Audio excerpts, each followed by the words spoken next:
साहिल सूद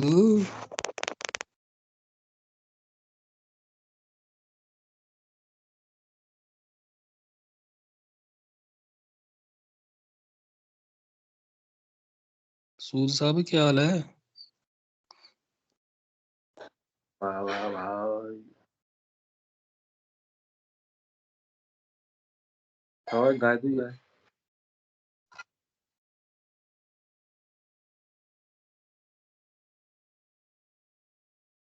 वाह भाई गाय दूध है ठंड बड़ी बुरी हुई है।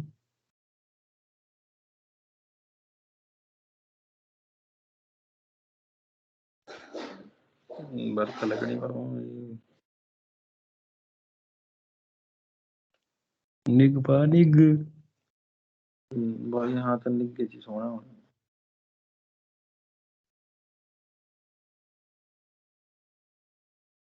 इन्हें सोचना एलियन कौन बोल रहा थे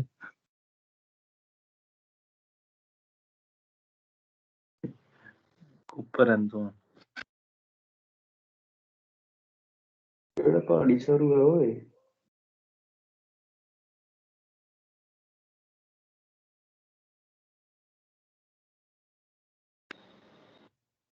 चिंटू भाई नमस्ते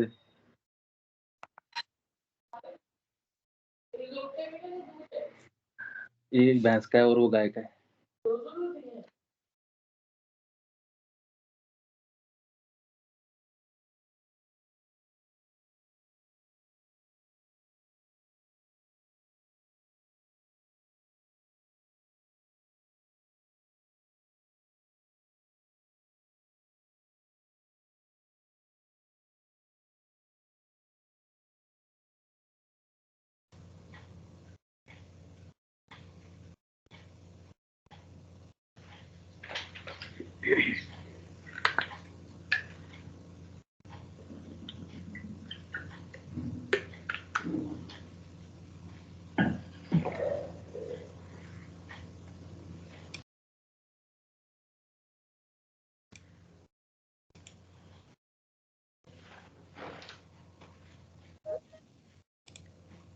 Yes, dear. Good morning, everyone.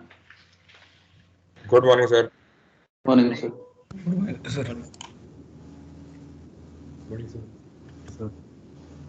Yeah, yes, sir, dear. How are you all? Good. Bus. Yes. Okay. So we'll be starting today with the tanker numericals, or what we call tanker cargo calculation. Few of you been working on tankers, so you are very much used to how much cargo received, how much total loaded. So जो हमारा एक question है, what basically you think कि ये जो cargo calculation है ये है क्या चीज? It is simple. Even the guys who have not been on the tankers, so there's nothing that only tanker people know, and you cannot, because we are basically measuring the liquids. Now if you see the other ships, we have either the weighted quantity of the cargo, for example the containers, you know the weight you are loading, you know the weight of other cargo. Bulk carriers, of course, there also we have some estimation, but finally we come to know or calculate with the draft. Here when we do this calculation for the liquids, oil, so I think all of us have done, to take the sounding or the ullage, basically you calculate the volume. You take the ullage on tankers, ballast, when you are talking about the handling the ballast, water you take the sounding, go to calibration tables, and we calculate the volume. Now this volume is not sufficient for to work on the ship. Why? Because we have to calculate so many things, your trim, draft, stresses, and for that purpose we need the weight, isn't it? That in each tank how much weight of the cargo is there. basically these calculations are the relation between your weight and volume. Now in relation to that, before we go further, there are few terms or terminology which is used. So we should see first that what are the various basic terms which are used in this tanker cargo calculation, and how we are going to further proceed and see. Now it looks very easy that we do the calculation. We take the ullage is given to you, very easy to calculate the volume. And from the volume to come to the weight, so this becomes little tricky affair. Now our objective today, or what we are going to do today, is a recap of basics in tanker cargo calculation, effect of temperature on volume and density. Sir, Saying something? Sir ये अपन जब शुरू कर रहे हैं sir, एक question पूछना था अगर टाइम हो तो। हाँ जी बच्चे बोलो। सर ये जो ड्राफ्ट सर्वे वाला क्वेश्चंस है उसमें सर कि हम लोग forward and after and midship draft जैसे ट्रिम वाले दे रखे होते हैं या हॉगिंग एंड सैगिंग दे रखी होती है, तो कब हम डायरेक्टली अज्यूम कर सकते हैं मतलब कैलकुलेशन से, और कब हमको D+D वाला फॉर्मूला यूज करना है, मतलब वो मीन ऑफ मीन कब यूज करना है या फिर हमें डायरेक्टली कब यूज कर सकते हैं? अच्छा देखिए, normally in these calculations the drafts are given to you and then they ask you that okay, whatever vessel may be, when she arrived she may be on even keel, she may have hogging, she may be sagging. Yes sir, yes sir. So what do we do? What do we need is that initially when she comes, what is her displacement? Not to sir come. Initial displacement तो हमने अपनी पूरे draft सर्वे से जो है निकाल लिया। Correct. अब जैसे वो बोल रहा है कि 5 सेंटीमीटर मिडशिप में हॉग है और 9 मीटर्स इवन कील पे जहाज को डिपार्ट करना है। Okay. तो इसमें 9 फॉरवर्ड एंड आफ्ट ड्राफ्ट लेके और D+D और D/2 माइनस 0.04 करेंगे या फिर मिडशिप ड्राफ्ट सीधे एवरेज लेके हॉगिंग लगा देंगे? नहीं, again देखो, if she says that you are going to sail, example जैसे कि you are 9 meter even keel पे you are sailing, and Yes, the sir. vessel is expected to hog or sag by 5 or 10 whatever centimeters given to you. Yes sir. Now to calculate the departure displacement, so I need the hydrostatic draft. Yes sir, yes sir. So to calculate the hydrostatic draft, we have to go back to the apply the correction for the deflection of the ship. Deflection क्या है? Hogging, sagging. Yes sir. उसका हमारे पास simple formula है forward plus aft plus 6 times midship divide by 8, that gives you the Yes sir. Corrected draft for deflection of the ship. Correct sir. वो जो नहीं, आपके पास ड्राफ्ट है, एक बार आपने सर एक क्वेश्चन में करवाया था जिसमें आपने डायरेक्टली ड्राफ्ट्स लेके forward plus aft into 6 into midship by वो 8 कर दिया, और एक सैगिंग में सर, सैगिंग में हाँ या अगर वहां पे लिमिटेशन है। नाउ आई थिंक आपके माइंड में चल रहा है कि ये तो था कि other than the load line drafts, if I am loading at 6 meters 9 meters other than the load line drafts, then I can definitely calculate the hydrostatic draft mean of mean very easily, forward plus aft plus 6 Yes, times sir. midship draft. अब midship आपको पता है कि if 9 meter is a forward and aft and 5 meter she is sagging, तो midship is 9.05. हाँ हाँ वैसे ही किया था सर, वैसे ही किया था। hogging है तो 8.95 midship, हाँ सर, midship हाँ, वो आपने कर लिया। अब हाँ, आपको प्रॉब्लम आएगी कि when she is sailing at the load line marks पे है कि she is to sail at the summer load line and then she is going to हाँ, sag. सैग, हाँ Isn't it? दो cases हैं कि यार Yes, she sir. can hog or she can sag. Now Yes, if sir. she is coming to what you call that she is sailing on summer draft and she is expected to sag by 5 centimeter. Now Yes, sir. I cannot afford to submerge my load line. Yes, sir. तो उसका simple solution मेरे पास है, मैं forward and aft draft को कम रखता हूँ ताकि हाँ। मिडशिप ड्राफ्ट जो है वो 9 मीटर से एक्सीड ना करे, सही बात। तो सर मिडशिप ड्राफ्ट को समर ड्राफ्ट से एक्सीड ना करे। तो हम मिडशिप ड्राफ्ट को उस टाइम पे हम समर ड्राफ्ट मान सकते हैं ना डायरेक्टली? करेक्ट, कि जो मिडशिप ड्राफ्ट है, अगर सपोज आपका समर ड्राफ्ट एग्जांपल, चलो हम 9 मीटर समर ड्राफ्ट ले लेते हैं। हाँ sir. And she is expected to sag by 5 centimetre, तो मैं क्या करूंगा कि फॉरवर्ड एंड आफ्ट ड्राफ्ट को 8.95 करता हूँ। हाँ सर 8.95 यस सर। मिडशिप जो है आपका ऑटोमेटिकली 9 मीटर आ जाएगा। मिडशिप अपने 9 मीटर आ जाएगा। Yes sir. ड्राफ्ट वो एक्सीड नहीं करेगा। Yes sir correct sir correct. ठीक है। दूसरे Yes. केस में है कि if she is expected to hog, yes sir 9 metre मेरा समर ड्राफ्ट है, yes sir metre forward 9 metre aft, अगर तो मिडशिप 9 मीटर है तब तो प्रॉब्लम नहीं है, बट वो कहता है now she is expected to hog, that means midship draft जो है 8.95 होगा। हाँ माइनस हो जाएगा। हाँ सर ऊपर चला जाएगा ना, ठीक हॉगिंग है। होगी। अब Yes. 8.95 है, मेरा समर ड्राफ्ट है 9 मीटर, हाँ sir so that means I can load more हाँ to sir the load line mark, सही बात है सर। isn't it?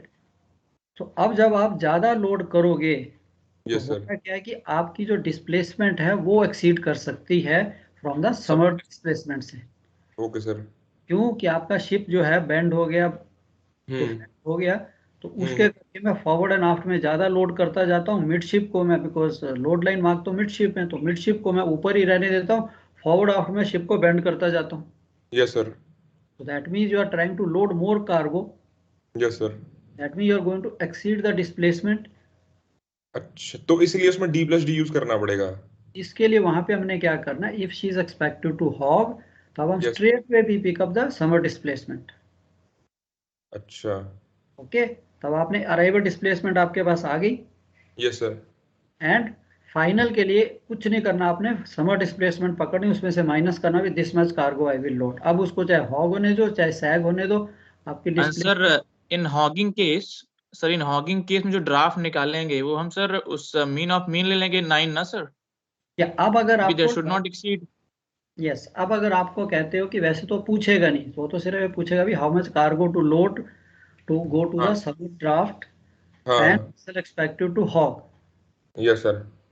ये क्वेश्चन सिंपल, isn't it? चाहे वो कैसे भी घुमा के करे, बेसिकली वांट्स टू नो कि भाई आपने अब जहाज को लोड करना है, and you know that your ship is going to hog when she is loaded to the summer draft 9 metre. मैंने तो वहां से सीधी समर डिस्प्लेसमेंट निकाली, अपनी इनिशियल डिस्प्लेसमेंट से माइनस किया, भी ये लो इतना मैं कार्गो लोड करूंगा। अब प्रॉब्लम क्या आ रही है कि अब आपको कहता है कि यार आपका जो ड्राफ्ट है वो क्या होगा, what will be your draft in the salt water. Yes sir yes sir. अब मैं उसके लिए क्या कर देता हूँ, मैं कहता हूँ let the be the forward and aft draft. हाँ सर वही किस केस में करना है कि मतलब डायरेक्ट क्यों नहीं अज्यूम कर रहा है इसमें, जैसे जैसे हम बाकी केसेस में कर रहे हैं। बच्चे अगर देखो ना, अगर मैं उस वक्त से मेरा 9 मीटर समर ड्राफ्ट है, तो मैं अगर 9 मीटर समर ड्राफ्ट में डिस्प्लेसमेंट लेता हूँ, बात तो वही आ गई कि मैंने समर ड्राफ्ट की डिस्प्लेसमेंट ही यूज की ना, हाँ sir isn't it? Yes sir and the ship is going to hog. Yes sir. अब ship is going to hog, तो उसका मेरे को ड्राफ्ट निकालना है। यस सर अब उसका ड्राफ्ट है कि समर ड्राफ्ट, समर डिस्प्लेसमेंट के कॉरस्पॉन्डिंग जो मेरा हाइड्रोस्टैटिक ड्राफ्ट होगा, से 9.142 या 9 मीटर जो भी है, yes sir. That should be equal to the mean of mean. हाँ तो वो मैं लिख देता हूँ कि 9 metre equal to D plus 6 times D minus 0.5 divide by 8।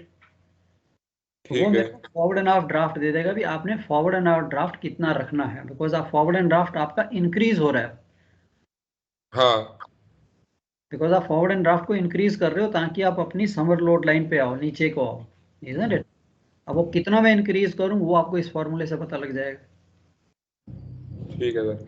तो सर एक क्वेश्चन था अभी पास्ट पेपर का कि मतलब वो ड्राफ्ट सर्वे का नॉर्मल क्वेश्चन, उसमें कंजम्पशंस वगैरह दे रखे हैं, कोई नॉर्मल है, तो उसमें डिपार्चर पे वो हमको बोल रहा है कि विंटर जोन में जाना है और 10 सेंटीमीटर बाय स्टन ट्रिम होनी चाहिए, 8 सेंटीमीटर की हॉगिंग होनी चाहिए। आई थिंक आप क्लास में नहीं थे, मेरे को लगता है हमने उस दिन इसको डिस्कस किया था, ये क्लास नहीं में सर। थे ये क्वेश्चन। हाँ नहीं सर पास्ट पेपर में इसमें ट्रिम अलग तरीके से दे रखी है ना सर। करेक्ट है, मैंने कहा ये क्वेश्चन हमने क्लास में डिस्कस किया था, किया भी था। सर मैं एक बार फिर से देख लूंगा फिर। ठीक है चल कोई बात नहीं। तो इसको सिंपल है, इट इज़ वेरी सिंपल कि आपने अब अपनी जो विंटर डिस्प्लेसमेंट पे जाना है। Yes sir. ठीक है, now the ship is going to enter the winter zone, तो मेरी डिस्प्लेसमेंट जो है विंटर डिस्प्लेसमेंट से ज़्यादा नहीं होनी चाहिए। Yes sir. एग्जाम्पल आपकी विंटर डिस्प्लेसमेंट 20,000, ठीक है सर। मैं जब डिपार्ट करता हूँ तो मैंने जो कार्गो डिस्चार्ज करना था, सपोज आई केम विद से 22,000 डिस्प्लेसमेंट। Yes sir. अब मेरे को पता है कि मैंने विंटर जोन करना है, तो मैं कितना कार्गो डिस्चार्ज करूँ? तो मैं कहता हूँ जी 2,000 डिस्चार्ज कर दीजिए, 20,000 उसकी डिस्प्लेसमेंट आ गई। ठीक है, हाँ सही। हाँ सर। आपको कैलकुलेट करना है ना कि इस पोर्ट में, जैसे 2 port discharge very common, we used to bring oil and we used to go to Madras Haldia, की मद्रास में हमने लाइटन करना है तो हल्दिया ड्राफ्ट के लिए। ठीक है सर। वही केस है। अब आपने विंटर जोन में जाना है तो मैं विंटर डिस्प्लेसमेंट जो है 20,000 अपनी रखता हूँ। अब जब वो विंटर जोन पे अराइव करता है, यस सर। आपने फ्यूल कंज्यूम किया, कुछ भी किया, आपकी 10 सेंटीमीटर ट्रिम हो गई, यस सर। उससे मेरे को क्या लेना देना? मैंने तो अपना 2,000 टन या 200 टन कार्गो जो था वो डिस्चार्ज किया, मैं विंटर डिस्प्लेसमेंट में चल रहा हूँ। ठीक है सर। अगर ट्रिम चेंज होती है तो मेरी डिस्प्लेसमेंट थोड़ा चेंज हो जाएगी। नहीं चेंज होगी, सही बात है सर, डिस्प्लेसमेंट तो हाँ, वही मैं रहेगी। एक्सीड करता हूँ, that is what it is. चाहे वो अब जब शिप हॉक करे या सैग करे, कुछ भी करे, मैंने अपनी डिस्प्लेसमेंट उतनी रखी, उससे ज्यादा मैं जा ही नहीं रहा। ठीक है सिंपल। सर। मैंने उसको विंटर डिस्प्लेसमेंट पकड़नी है, और आपकी जो अराइवल डिस्प्लेसमेंट है वो 22,000 थी, हाँ मेरी विंटर 20 है, मैं कैलकुलेट करता था 2,000 टन कार्गो डिस्चार्ज कर दीजिए, खत्म। खत्म का। तो उसमें हम लोग वैसे, मैंने क्या है कि वैसे कर दिया था कि विंटर का ड्राफ्ट लेके 10 सेंटीमीटर अगर स्टर्न ट्रिम होगा तो 9.041 तो आफ्ट ड्राफ्ट हो गया, फॉरवर्ड ड्राफ्ट 8.395 हो गया, मतलब 10 सेंटीमीटर माइनस कर दो, 10 सेंटीमीटर तो अपना ट्रिम हो गया। किस लिए कैलकुलेट? मेरे को विंटर डिस्प्लेसमेंट मेरे पास है, हाँ मैंने वही सही रखनी, बात। 20,000 रखनी है। अब चाहे जहाज को ट्रिम होने दे, तब क्या, जो मर्जी होने दे। ठीक है सर। ट्रिम होगी तो क्या, इवन कील होगा तो आपका सेंटर ऑफ रोटेशन जो है वो थोड़ा सा मिडशिप के पास होता है, ट्रिम होगी तो सेंटर ऑफ रोटेशन पीछे आ जाएगा, खत्म। हाँ हाँ। और क्या, डिस्प्लेसमेंट तो नहीं चेंज होती ना, वेट ऑफ द शिप तो नहीं डिस्प्लेसमेंट तो चेंज हो सही। जाएगा। हाँ सर, यस सर। ठीक सिंपल सर। अंडरस्टैंडिंग मेरे को जो है कि ट्रिम से डिस्प्लेसमेंट तो नहीं चेंज होगी। अगर मेरा वेट, मेरे शिप का वेट 10,000 है, तो मैं 1 यस मीटर सर। ट्रिम ले लेता हूँ, तो 10,000 से 9,000 तो नहीं हो जाएगा ना। यस तो सर, सर करेक्ट। इसमें hydrostatic draft mean of mean से इक्वल करना पड़ेगा ना सर, हाइड्रोस्टैटिक ड्राफ्ट फिर पूछा कैसे ही नहीं निकालेंगे उसने, सर? पूछा ही नहीं उसने, पूछा भी कितना अगर कार्गो। सर वही, अगर डिस हाइड्रोस्टैटिक ड्राफ्ट इसमें पूछता है, ये मतलब ड्राफ्ट पूछता है, अगर वो सॉल्ट वाटर में आपको ड्राफ्ट पूछेगा, देन यू कैन कैलकुलेट कि आप वही ले लीजिए, विंटर का जो ड्राफ्ट है उसके बराबर लेके, let the be the forward and aft draft. उसने 5 सेंटीमीटर हॉक दिया, उसको 5 सेंटीमीटर हॉक कर दीजिए, आपके पास फॉरवर्ड एंड आफ्ट ड्राफ्ट आ गया, मिडशिप ड्राफ्ट आ गया। बट सर ठीक है इसको सर। इक्वल करेंगे ना हाइड्रोस्टैटिक ड्राफ्ट के, तो वो इक्वल वाला कौन यस, सा इक्वल ड्राफ्ट टू लेंगे सर? विंटर हाइड्रोस्टैटिक ड्राफ्ट, जो विंटर का जो ड्राफ्ट है उसके बराबर मैं करूंगा उसको। Mean but of sir mean को ना, वो इज इक्वल। चेंज हो जाएगा ना सर, वो तो चेंज हो जाएगा, सिंस सीओएफ पीछे आ जाएगा तो वो तो तब क्या चेंज हो होगा, जाएगा sir.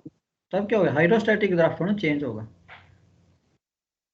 Sir draft at centre जब ऑफ रोटेशन ही चेंज होगा। सर वो वो इवन कील आपका पे 9 दिए हुए हैं ना मीटर सर, है जी। लेकिन जब ट्रिम होगा तब चेंज हो जाएगा सर, वो इवन कील पे दिए हैं ना सर पर्टिकुलर्स में, जब बच्चे अगर ट्रिम होगा 9 तो चेंज हो मीटर, जाएगा यस, अगर मेरा 9 मीटर हाइड्रोस्टैटिक ड्राफ्ट है, that mean 9 metre is the draft at the centre of rotation. Rotation. Sir. अब आपके मन में क्या डाउट चल रहा है कि सेंटर ऑफ रोटेशन जो है वहां पे तो ड्राफ्ट मार्क नहीं दिए हुए, ड्राफ्ट हाँ मार्क तो में दिए, जब इवन कील पे है तब तो मैं मिडशिप का ड्राफ्ट लेके जी वही सेंटर ऑफ रोटेशन का ड्राफ्ट हो जाता है। अब जब यस सर। ट्रिम होती है तो सेंटर ऑफ रोटेशन पीछे आ गया, मैं अब वहां पे ड्राफ्ट कैसे कैलकुलेट करूं? अब मैं वहां से शिप यस। साइड से कैसे ड्राफ्ट देखूं? Yes sir. क्यों, सेंटर ऑफ रोटेशन में ड्राफ्ट आपका जो अब थोड़ा ज्यादा दिख रहा है, yes sir. Isn't it? Yes sir, यही पूछ रहा उसके लिए था। हम करेक्शन लगाते हैं। चलो मैं इसको ले लूंगा बच्चे, कोई बात नहीं, don't worry, we have time. तो सर आज ये तो मतलब जैसे हमने स्टेप में कैलकुलेट किया था हाइड्रोस्टैटिक ड्राफ्ट कैलकुलेट करने के लिए, बट इसमें हमारे पास ड्राफ्ट ही नहीं है, तो इसलिए कंफ्यूजन हो रही थी, ट्रिम कोई है नहीं, बस। मैं ले लूंगा, I understood your thing, because मेरे मन में था, बट आपने उस वक्त कहा कि ठीक है, इट इज ऑल अंडरस्टूड। सो यह क्या है कि बेसिक्स की क्लैरिटी जो है, अगर आपको एक बार बेसिक्स क्लियर हो गया ना, फिर आपके मन में खुद ही, आप इस जो भी क्वेश्चन आपके मन में आएगा आपके पास आंसर भी आ जाएगा, if you know what is actually happening. I take this, एक क्लास में वापस लूंगा इसकी, ओके? ठीक है sir, okay sir, thank thank you sir. ताकि हम उसको फिर सिस्टमेटिकली कर लें आज, नहीं तो हमारी इधर भी ना, हम इधर के रहेंगे ना उधर के रहेंगे। सही बात है सर। एक चीज, ये जो हमारी टेबल्स में जो ड्राफ्ट दे रखा है लोड लाइन वाला, वो हाइड्रोस्टैटिक ड्राफ्ट है ना sir? Yes yes, that is hydrostatic draft. ठीक है। या चलो, तो आज का हमारा ऑब्जेक्टिव है recap basics tanker calculation, effect of temperature on volume and density, calculation of oil in cuboid tanks, equipment use for taking allergies. ये तो आपने सारा किया हुआ है, ये जो ब्लू कलर वाला लिखा हुआ है I think you already done. फिर भी हम इसको वापस शुरू से ही करेंगे। अब आपके पास जो एडिशन होनी है इन टैंकर कैलकुलेशन में, effect of trim on tank levels and volume determination, effect of list on tank levels and volume determination, and calculation of volume of ways. Simple calculations and very basic mathematics, trigonometry. We are going to use this to find out. Again, understanding is very important. Once you have understood कि यार क्या हो रहा है, I don't think these numericals are at all difficult. अब there are certain basic terminology, basic terms. Tanker वाले तो used to होंगे. Volumes, something called total absorbed volume, TOV. In simple terms, TOV is the volume of oil including everything, total water, total sediment measured at the present temperature. अब मैं alleged लेता हूँ and if I calculate the volume, length, breadth into height of oil, what do I get? Is the total absorbed volume. अब उसके अंदर तेल है, पानी है, sediments हैं, उस सब कुछ उसमें आ जाता है, उसे हम total absorbed volume कह देते हैं। अब sometime you have loaded oil and उसके अंदर हो सकता है आपके पास 10, 15, 20, 25 मीटर क्यूब पानी भी आ गया। अब एक तो होता है पानी उसके अंदर मिक्स हुआ होता है, इसे कहते हैं सस्पेंडेड वाटर, उसको तो टाइम लगता है सेटल होते हुए। बट एक था कि उसके साथ ही पानी आ गया और वो ऑलरेडी नीचे सेटल हो जाएगा। And if I take the dip or whatever means I have, I calculate कि यार 5 सेंटीमीटर 10 सेंटीमीटर नीचे पानी है जिसे हम फ्री वाटर कहते हैं। वो तो मेरे को नोन है कि भाई ये 5 सेंटीमीटर फ्री वाटर है नीचे में, उसके ऊपर तेल है। अब उस पानी को अगर मैं TOV से माइनस करता हूं तो उसे हम GOV कह देते हैं। So basically gross observed volume is the volume of oil including dissolved water, suspended water and suspended sediment but excluding the free water. तो सिंपल अगर कहीं क्वेश्चन में कहता है कि okay you have so much ullage and there is 5 centimetre of water, so मैं GOV आराम से निकाल सकता हूँ कि अलेज से मैंने वॉल्यूम निकाल लिया, length breadth into height minus the volume of water which gives me the GOV। If there is no free water, TOV is equal to GOV. Now there is something called gross standard volume. अब हम जो temperature, हम जो volume लेते हैं, example आप tanker पे खड़े हुए, एक टैंक पे आपने अलेज ली एंड उसका वॉल्यूम मैंने निकाल लिया, बट वो जो वॉल्यूम होगा वो उसका एम्बिएंट टेम्परेचर पे होगा, जो उस वक्त उस तेल का टेम्परेचर है। It suppose the temperature of oil is 30 degrees. जब मैंने अलेज ली है तो वो जो वॉल्यूम आएगा that is the volume of oil eight 30 degrees, isn't it? अब इसमें प्रॉब्लम्स क्या आ रही थी? Suppose you load the oil eight Persian gulf 30 degree, आपने वॉल्यूम निकाल लिया 1000 मीटर क्यूब। आप यूरोप चले जाते हो, वहां पे टेम्परेचर कम हो जाता है। अब आप जब अलेज लेते हो उस टेम्परेचर पे 10 डिग्रीज पे, तो आपका वॉल्यूम आता है 950 मीटर क्यूब। तो अगर हम ये gross volume to gross volume ही अगर यूज करते देन तो one of the parties will suffer, क्योंकि अगर मैंने 1000 तो वहां लोड किया था, अब आप कह रहे हो 950 है। बेसिकली हुआ क्या? It is a temperature. अब इमेजिन कीजिए, actually I want to take this on the board to explain you. मैं बेसिकली बोर्ड पे चला जाता हूँ, I take you on the board ताकि आपको थोड़ी अंडरस्टैंडिंग क्लियर हो जाए। पढ़ने से इतना नहीं होता।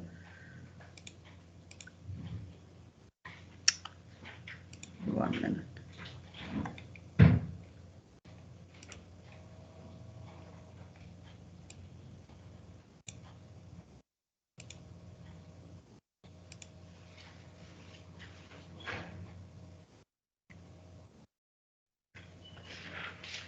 Yeah, I hope all of you can see the board. एक मिनट, मेरे को स्क्रीन अनशेयर करनी पड़ेगी।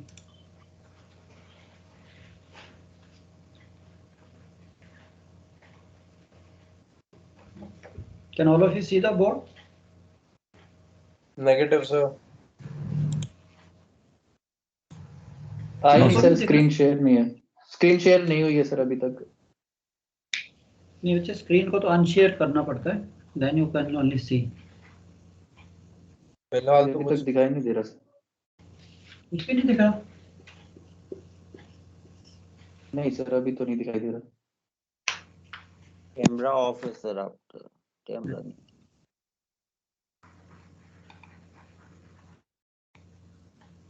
वीडियो तो ऑन है, क्या प्रॉब्लम आ गई? आप दोबारा से कनेक्ट कर लीजिए, डिस्कनेक्ट करके शायद हो जाए। 1 मिनट।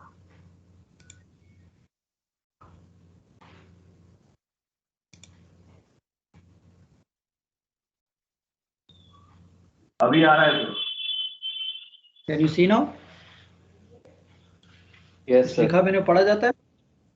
नहीं सर, बिल्कुल भी नहीं सर। नहीं। पढ़ा नहीं जा रहा ना? पेन थोड़ा डार्क हुआ या फिर कुछ डार्क पेन यूज कर सकते हैं। 1 मिनट बचे, 1 मिनट।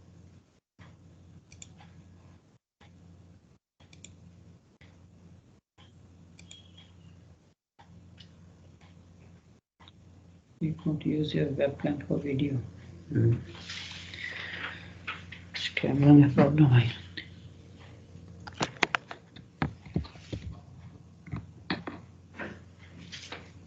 तो मोबाइल से कर लो सर, मोबाइल से अच्छा आता है।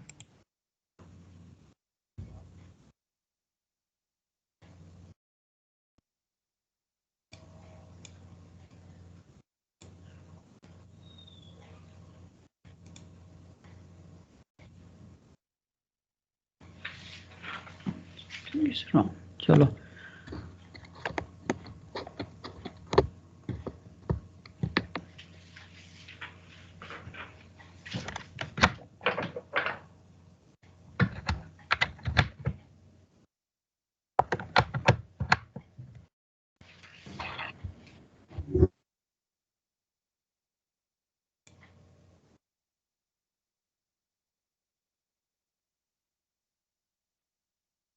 How is it now? Better लग रहा है सर पहले से। अभी सही। ठीक है, अब दिख रहा है बच्चे? Yes sir.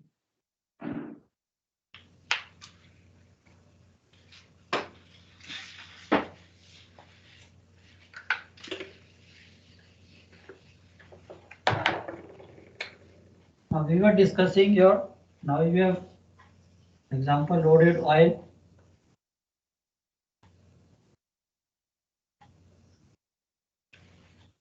I hope all of you can see now.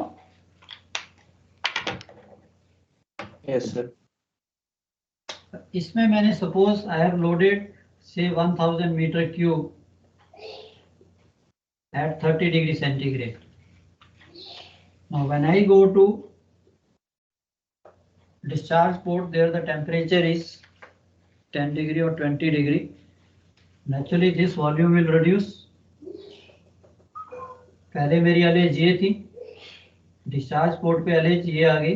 Now if I just calculate on basis of this, which is say 950 meter cube at 10 degree centigrade, तो कुछ बात बनती नहीं है. One of the party will suffer. तो इसका simple solution था कि they say what you do, you calculate this volume what you have loaded in load port. What I loaded say 1000 meter cube at 30 degree centigrade.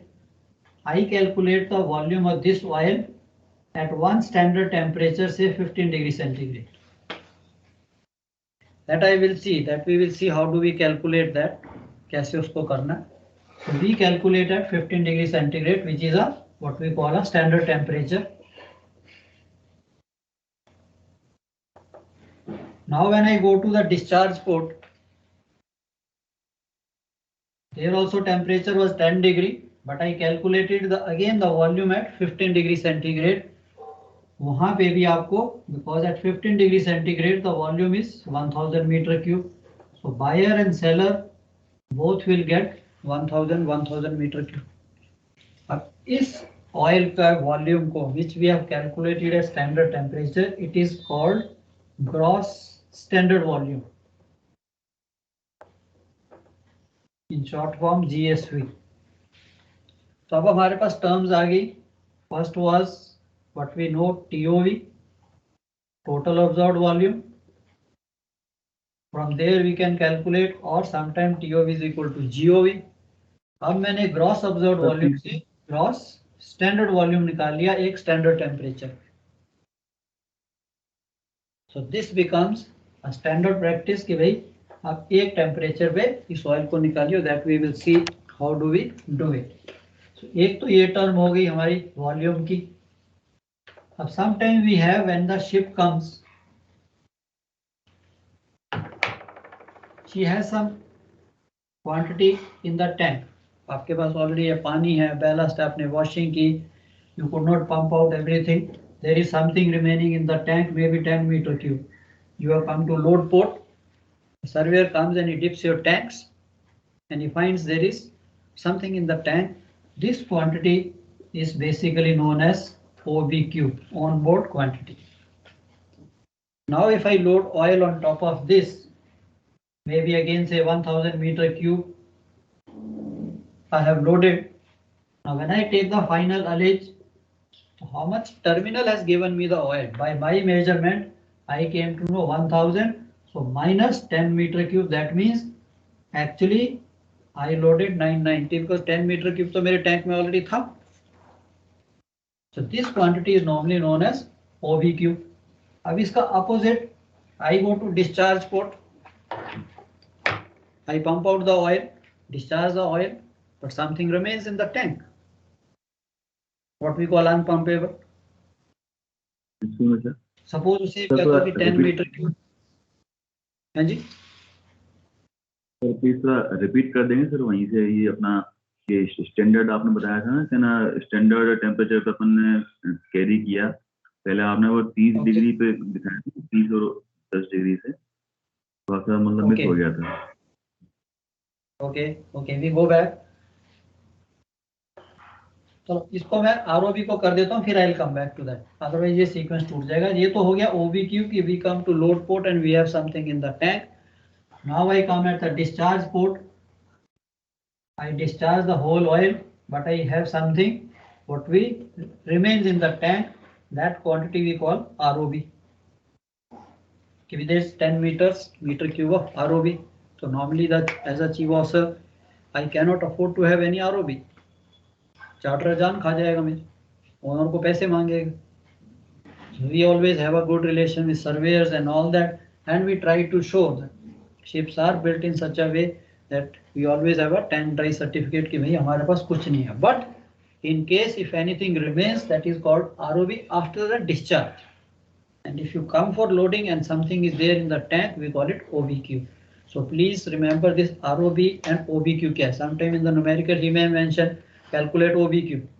So do not start wondering OBQ means कि भाई आपके tank में पहले से ही कितनी quantity पानी या तेल की वो है.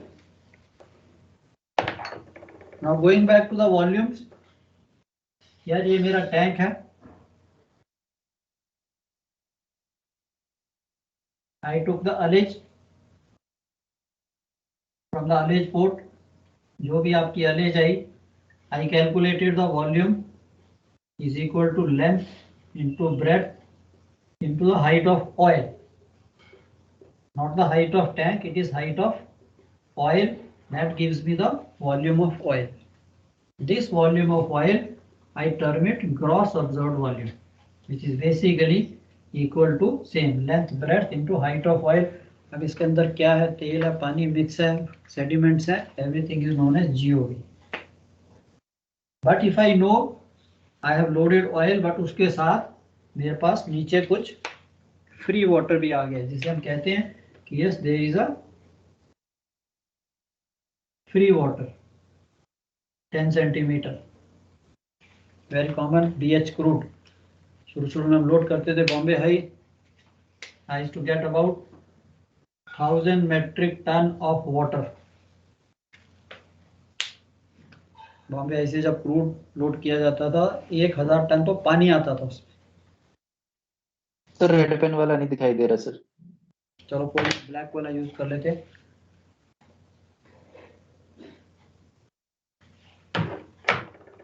तो ये जो नीचे हमें मिलेगा which is separated, this is called free water.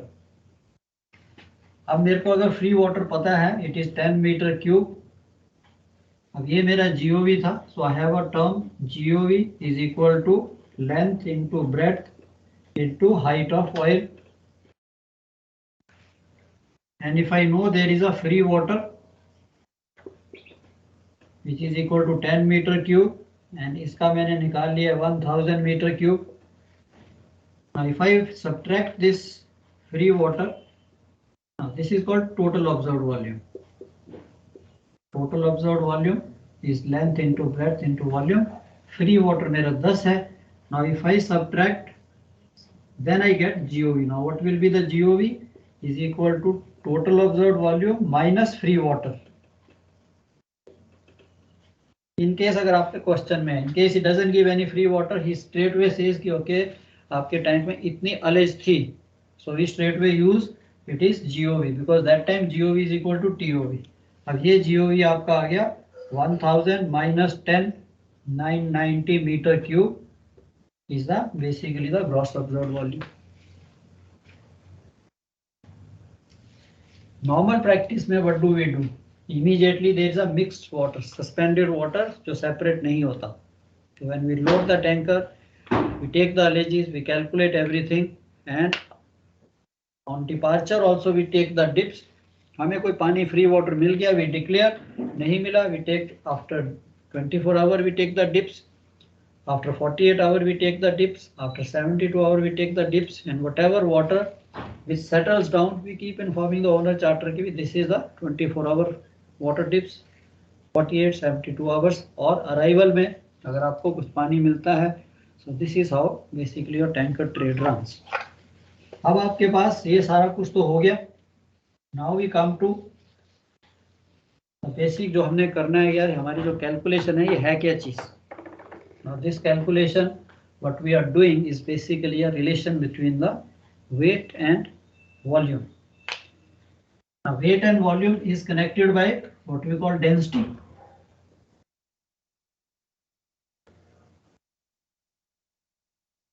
Volume into density.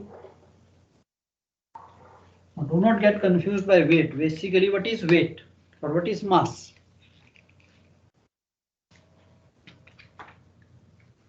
Mass क्या होता है? Weight is a force, and sir, weight is a force, and mass is only the quantity of the matter inside a substance. Correct. Very simple. Mass is the quantity of matter in a body. Mass is a quantity of matter in a body. It does not change with temperature. It does not get affected by anything. अब in normal terms हमारी body में कितना मास है, quantity of matter it will remain same. पर जब मैं इसका अपनी बॉडी का वेट करता हूं तो basically what we are doing is mass into g, acceleration due to gravity हम ऐड करते हैं, वो हर जगह पे अलग अलग होती है. अब मैं आपको उठा के चंद्रमा पे भेज दूं तो आपका जो वेट है यहाँ पे 70 किलो है, तो चंद्रमा पे हो सकता है 40 किलो ही शो करे because g has changed. Isn't it? Now the idea of discussing this basic is in this tanker calculation whatever we do we consider this weight and mass as the same thing. So we are not going for G and all that. Idea that this weight or mass whatever we call it is not getting affected by temperature, whereas volume and density they are the function of temperature. If the temperature of the oil increases or decreases, your volume also increases and decreases, isn't it? The volume also expands or contracts. At the same time, your density also changes. अब density change क्या चीज है? Now density change is simple. अगर मैं तेल को 1 degree गर्म करता हूं, if I heat up the oil by 1 degree, how much this density, उसकी जो density है, suppose it is 0.85. Oil will expand at different rate of expansion, what we call the coefficient of expansion, isn't it? तो हर oil के अलग अलग होता है, कोई ऑयल ज्यादा एक्सपैंड करेगा, कोई कम करेगा. So ये जो coefficient of expansion है, this is determined in the laboratory and they tell you, or this given in the books, कि this particular oil, the coefficient of expansion is example 0.0006 per degree centigrade. Means अगर मैं, इसका मतलब क्या है कि अगर मैं तेल को 1 डिग्री गर्म करता हूं तो उसकी डेंसिटी जो है 0.006 इतनी चेंज हो जाएगी. एंड यही चीज हमारी काम आती है कि before this ASTM tables came, the density used to be determined in laboratory at one temperature. Example, say density at 20 degree. Lot of ports are there in the world today where they give you density at 20 degree, we say 0.85.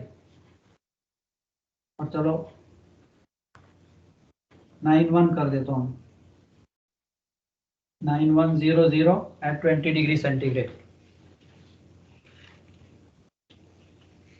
And the coefficient of expansion is 0.0006. Can you find out what will be the density at 21 degree? Density at 20 degree is 0.9100. What will be the density at 21 if I heat up the oil? इतनी है, हो जाएगी sir, हो जाएगी sir. कम हो जाएगी इतनी. Minus sir 0.006 temperature difference. उससे 0.0 0.9094 कुछ ऐसे होगी ना सर, 9094. माइनस और प्लस होगी, डेंसिटी कम होगी या ज्यादा होगी? सर कम हो डेंसिटी गई, कम होगी ना सर, कम होगी, टेम्परेचर ज्यादा तो कम होगी सर. हाई हो जाए तो डेंसिटी कम होगी. Very right. So density is inversely proportional. If the temperature goes up, the density decreases. तो अब मेरी density जो है, सर लेस डेंसर हो जाएगा, मतलब very एक्सपेंड right, करेगा और लेस डेंसर हो जाएगा. very right. Isn't it? Example coconut oil. अब सर्दियां आ रही हैं तो टेम्परेचर कम हो रहा है तो और ज्यादा डेंस होना शुरू हो जाता है, थिक होना शुरू हो जाता है. जैसे मैं उसको गर्म करता हूँ, उसका टेम्परेचर इंक्रीज करता हूँ, वो लेस डेंस होना शुरू हो जाता है. So please remember this. If the density, if the temperature is increasing, density will decrease. So 21 पे मेरी डेंसिटी जो है 9094 हो जाएगी. It was 9100 at 20. So 21 पे ये डेंसिटी आ जाएगी. Now this becomes easy कि अगर मेरे को मेरा ऑयल जो है, now this equation is true provided both the volume and density both are at same temperature. If they are at different temperature, then this equation is not true. तो मैंने oil की मेजरमेंट की, the volume of the oil, the temperature was 30 degree and density is given to me at 20 degree. I cannot calculate, no, this will be wrong. अब इसको solve करने के लिए basically there are two methods. अब ये दो methods क्या हैं? First, either I change the density to the temperature of volume. Either I change, जैसे मैंने किया, मेरे को डेंसिटी 20 डिग्री पे पता है, I will calculate the density at 30 degree. So that method we call say DCC, density correction पर degree centigrade. So in this case, I know the volume at 30 degree centigrade is 1000 meter cube. I call it say GOV at 30 degree centigrade is equal to 1000 meter cube. Density at 20 degree is 0.91. Now I have to calculate density at 30 degree. Very simple. 0.91. Temperature increase हुआ है minus difference in temperature 30 minus 20 into the factor. यही हम कर रहे थे. So I can calculate the density 10 into 0.0006. 0.006. Yeah, 0.006 minus 894.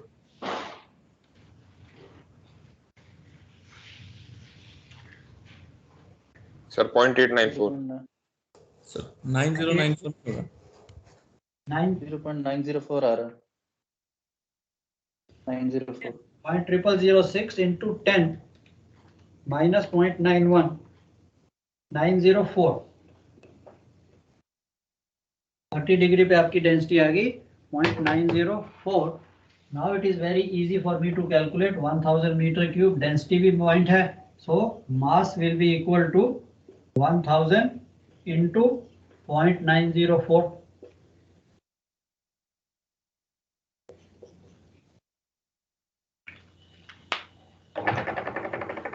So this is one method that we have to change the density to the temperature of volume, जिसे हम कहते हैं ये वाला मेथड की DCC is a density correction per degree centigrade. दूसरा method क्या हो यार, why should I change density? अब उन्होंने क्या किया, they start giving you density at one temperature, one standard temperature. The density at 15 degree centigrade जो हम कह रहे थे is given to you 0.90. So density at 15 degree is given to me, and ये जो density है, now please remember, the weight in air is not equal to weight in vacuum. Similarly, density in vacuum is different than density in air.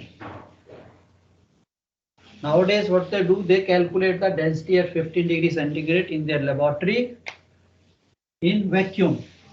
So this is known as density at 15 degree centigrade in vacuum is given to me in the ASTM tables. Now, तो laboratory सिर्फ vacuum में calculate करती है sir? in laboratory, yes. Actual density of any body, any matter, any substance, the correct density is the density in vacuum, which we cannot calculate. What we see with the hydrometer, that is the density in air. That's not the correct density. So correct density of any oil, they calculate in the lab. And the terminal gives you, achieve the density at 15 degree centigrade is whatever the figure is there. Now if I sir जो हम on board weight calculate करते हैं वो भी wait in air होता है ना? Yeah, we can calculate both. We can calculate weight in air and we can calculate weight in vacuum. But calculation of weight in vacuum has got no meaning to me. मेरे को तो weight in air चाहिए actually to calculate my draft and stresses and trim, isn't it? We will see how both the things can be calculated. अब मेरे को ये था कि my oil is at 30 degree, density is given to me at 15 degree centigrade in vacuum. Now what do? I change my volume. I convert the volume to 15 degree centigrade. अब ये जो volume 1000 meter cube at 30 degree centigrade था, I want to calculate ये volume कितना होगा at 15 degree centigrade. This is the second method. How do we do? By ASTM tables.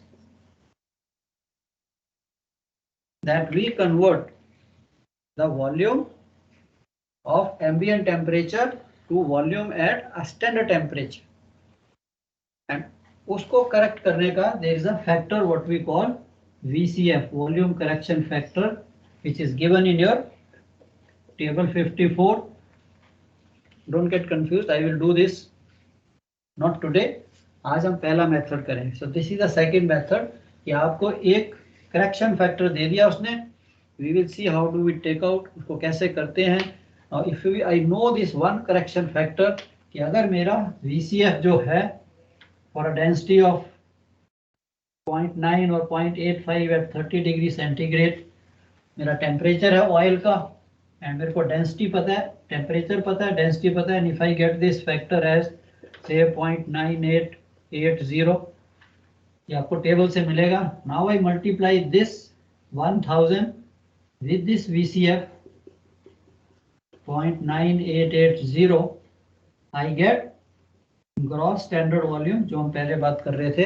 Means I can immediately come to know कि जिस तेल का volume 1000 metre cube है at 30 degree centigrade, 15 degree पे उसका वॉल्यूम 980 मीटर क्यूब रह जाएगा अगर टेम्परेचर डिक्रीज होता है बाय ASTM मेथड। अब हमारे पास कुछ बात बनती है कि यार ये equation to calculate the weight is equal to volume into density. I can do both the methods.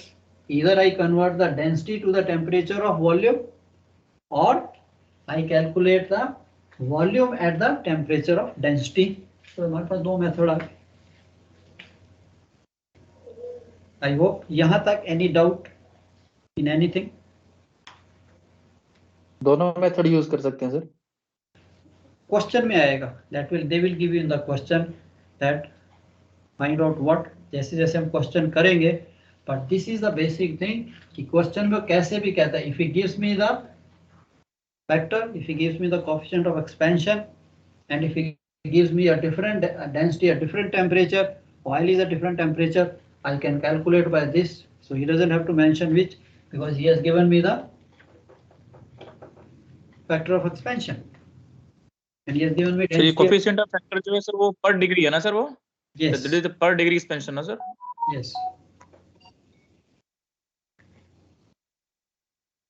तो उसी को हमने देखा था कि अगर मेरी डेंसिटी जो है, suppose density at 20 degree, I again repeat back just to make this things very fundamentally clear to you, जब हम इसका ये जो फॉर्मूला है क्या चीज की, मेरे को उसने डेंसिटी एट 20 डिग्री दे दी है पॉइंट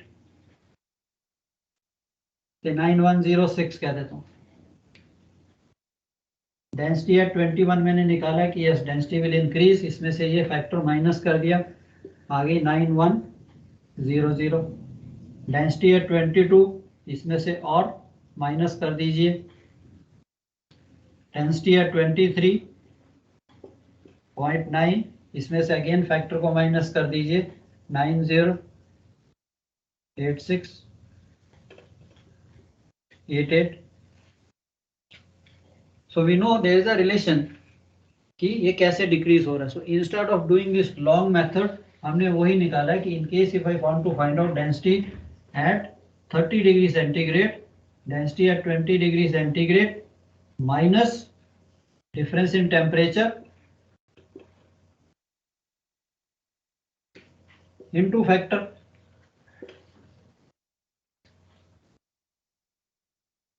यही कर रहे हैं कि मेरी डेंसिटी थी 0.9106 minus difference in temperature 10 into factor.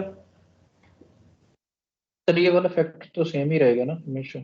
Sir इसका कुछ वो भी होता था ना कि फाइनल टेम्परेचर को इस तरफ रखना और इनिशियल को इस तरफ, ऐसा कुछ। I will come to that, I understood. चलो यहाँ तक I hope clear to everyone.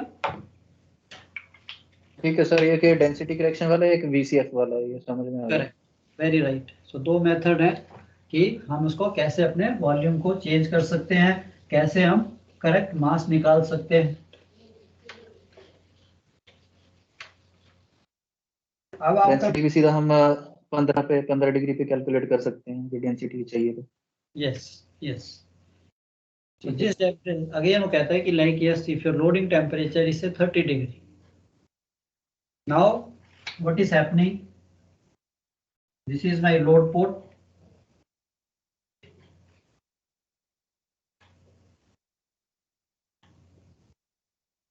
if I load the oil here which is at say 30 degree centigrade,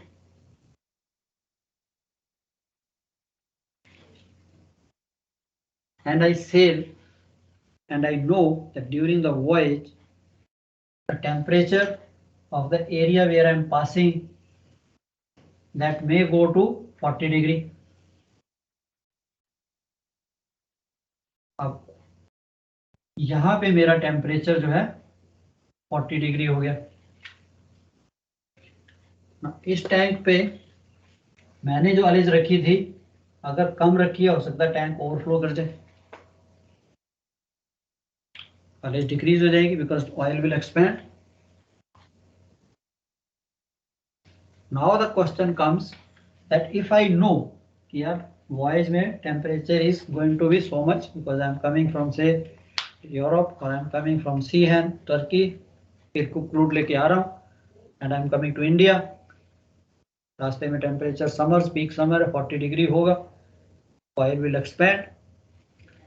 now to have, अब आप कैप्टन साहब हो, आपके माइंड में है कि नहीं भी मेरे को तो अलेज पोर्ट से 1 मीटर की 1 मीटर अलेज चाहिए ही चाहिए फ्रॉम द अलेज पोर्ट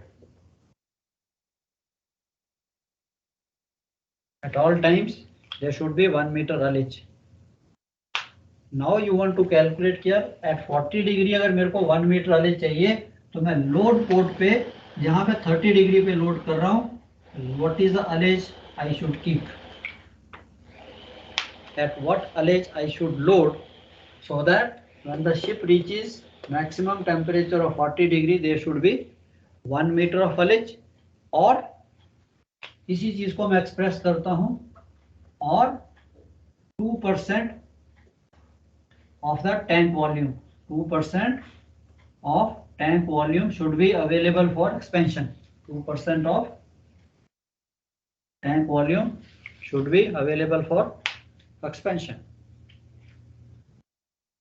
तो दोनों चीजें हैं, या तो 1 मीटर अलेज होनी चाहिए थ्रू आउट द वॉयज, इससे अलेज कम नहीं होनी चाहिए, और throughout the voyage there should be 1%, 2%, 3% of the tank volume should be empty for the expansion. Calculate allege at load port. एक क्वेश्चन करें सिंपल वाला, इससे थोड़ा सिंपल वाला, फिर थोड़े क्लियर हो जाएंगे.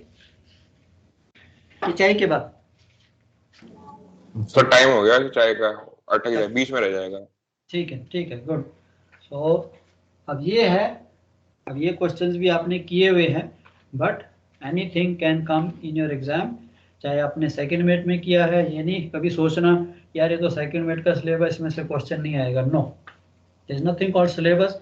अब मैं चीफ ऑफिसर हूँ, I have to know, I have to calculate, I have to tell the duty officer और आई हैव टू स्टॉप कि भाई इतनी अलेज आ गई, स्टॉप लोडिंग. सर इसमें ऐसे ही करेंगे ना, 40 डिग्रीज पे वेट निकाल लेंगे और वेट को फिर 30 डिग्रीज पे वॉल्यूम में कन्वर्ट कर देंगे. Very right. This is what I wanted to convey, because यहाँ पे मेरे पास उसने दे दिया तो I can calculate the maximum volume at 40 degree. क्यों कि मेरे पास अलेज आ गई है, या 2% ऑफ टैंक वॉल्यूम आ गया, 1 मीटर अलेज रखनी है. I can very easily calculate the what should be the maximum volume in tank at 40 degree, which is equal to length into breadth into, अब मैंने हाइट ऑफ ऑयल निकालनी है. चलो 2 minute और ले लेते हैं, तब तक चाय का टाइम भी हो जाएगा. अब हाइट ऑफ ऑयल मैंने निकालनी है. Now it is very clear, they give you all the detail कि यार ये जो आपकी जो अलेज पोर्ट है,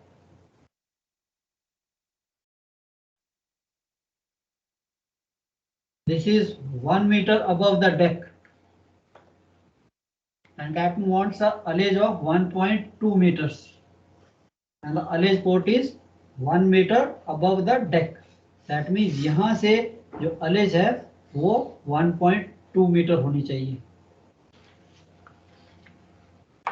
अब इसके भी दो मेथड है, जो आपको कन्वीनियंट लगता है आप उससे कर सकते हो. मेरे को क्या निकालना है, max volume in the tank at 40 degree is length into breadth of the tank, तो हो गई. अब हाइट ऑफ द ऑयल निकालनी है. सपोज दिस टैंक इज से 15 मीटर इसकी हाइट है एंड 1 मीटर अलेज पोर्ट ऊपर है. अब मैं इसको करता हूं कि length into breadth into 14.8 plus 1 minus 0.2. हाँ जी, मैं लिखता हूँ 15 प्लस 1 मीटर माइनस 1.2. बात वही आ जाएगी कि 16 माइनस 14.8, और आप कहते हो कि नहीं ये 1.2 इसमें से 1 माइनस कीजिए 0.2, 15 माइनस 0.2 तब भी 14.8.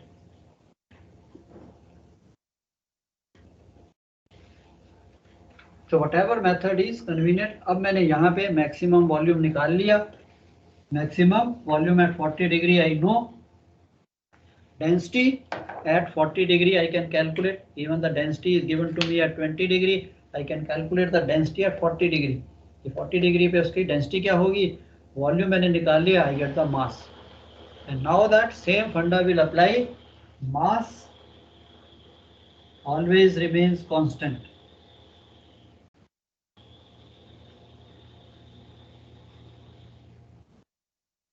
अब इस मास को एग्जांपल में भी just for the sake of example it is 1000 metric ton. इसको मैं उठा के लोड पोर्ट पे लेके आता हूं कि 1000 metric ton. There is nothing called 1000 metric ton at 40 degree or 1000 metric ton at 30 degree. No, it is just 1000 tons because it is independent of temperature. अब मेरे को इस 1000 metric ton का I want to calculate what will be the volume at 30 degrees.